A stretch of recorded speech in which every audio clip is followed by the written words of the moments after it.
Joost, al een tijdje geleden is je album uitgekomen en daar komt nu een nieuwe single van. Ja, inderdaad. Eind februari heb ik mijn CD-album uitgebracht, Leven en Geniet.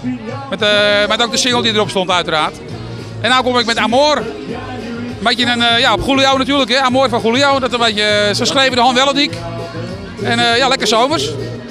Nou, ik vind ook de mensen worden al vrolijker. Je ziet die dames die met korte rokjes, ze worden allemaal wat gezelliger en zo. Ik hou er wel van. Ja. Ja, want hoe is het met de liefdesleven van Joost de Vries? Nou, ik ben keurig netjes getrouwd. En ik heb 2 kinderen, dus wat dat betreft...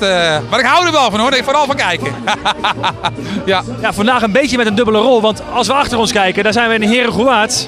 En je bent een van de organisatoren. Ja, dat klopt. Ik mag dit organiseren en dat doe ik niet alleen uiteraard. We hebben meer dan 80 vrijwilligers. En daarnaast ook hebben we een stichting opgericht, Zomertour Herengewaard. En ja, de samenwerking met NTV Oranje en Radio NL, die is super. Dus we staan hier nu voor het 2e jaar en we gaan voor de derde editie hoor. Iedereen die ik ook spreek, de burgemeester heb ik net gesproken, die was laaiend enthousiast. Ik heb Nico Silvius net gesproken, was laaiend enthousiast.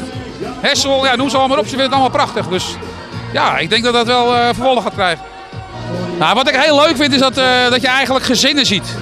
Er is een kermis bij, er is een en al vrolijkheid en dat vind ik heel leuk. En daarbij vrij entree, waar zie je dat nog? Waar zie je Frans Duis, Nick en Simon, noem ze allemaal maar op, helemaal voor niks. Dus dat vind ik gewoon een hele leuke... om me daarbij aan te sluiten. Ja, want hoe doe je dat? Want ja, als ik zo kijk, dat kost gigantisch veel aan de organisatie.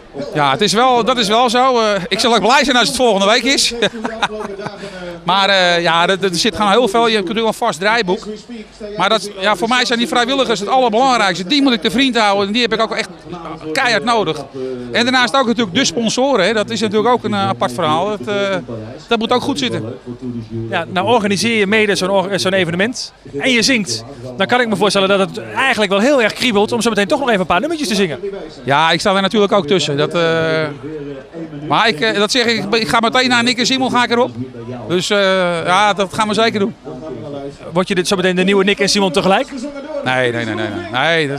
Ik blijf met beide benen op de grond staan. En ze hoeven mij ook niet te kennen als ze me maar boeken, zeg ik altijd. En het is ook helemaal mijn ambitie niet om wereldberoemd te worden of zo, of bekend te zijn. Ik wil gewoon... Kijk, ze weten allemaal hier in Noord-Holland weten ze wel wie Joost de Vries is. En dat is voor mij gewoon heel belangrijk. En dat ze me gewoon boeken. En, bruiloften, partijen, noem het maar op. Dat vind ik gewoon leuk.